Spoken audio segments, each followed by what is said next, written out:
व्हिएतनामचा कोंबडा 6:30 वाजता गागतो. राम राम मंडळी, राम राम. दणक्यात स्वागत आहे तुमचं व्हिएतनामच्या ब्लॉग मध्ये. आज 4:30 निघालो होतो आपण क्लासला. 4:30 इकडे पार्टी बंडून नानानं शकोटी केली होती बा. इकडचे लोक पार्टी 5ला सुटत. तुम्हाला सांगतो इकडे सगळे मार्केटची तयारी ना. मार्केट मधल्या बाया सगळ्या माल भरीत होते. धनाधन वांगे भर, बटाटे भर. एक तर इकडे तुम्हाला सांगतो कोयत्याला धार लावली होती मटण तोडायला. हा इकडे भाऊ टमाटे मोजित होता, किती द्यायचे किती ठेवायचे काय. मग काय व्हिडिओ काढता आलं ना आपलं सेंटरला येऊन पोहोचला तुमचा भाऊ बानूबाई. आपल्या आधीच आली होती आज दानक्यामध्ये मेंबरचा मस्त 5 ते 6 वाजेपर्यंत क्लास घेतला नाही का. इकडं सकाळी लोक सायकलिंग मोकार करते हो, तुफानी नुसती तुफानी.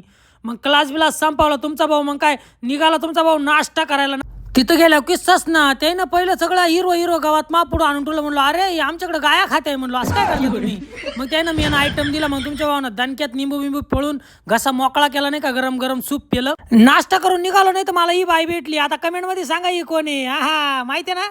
पुढं भेटला ना ठकाराम चालला होता घास आणायला. मग काय त्याला बाय केला ना आलो घरी आपले स्टार फ्रुट्स पिकले होते ते घेतले थोडेसे खायला नाही का. आज तुमच्या भावाला बरं वाटलं बघा. उद्यापासून जबरी ब्लॉग बनवू. तुम्ही ना एकदम दणक्यात फॉलो करून घ्या तुमच्या भावाला. विषय खोल करून टाका.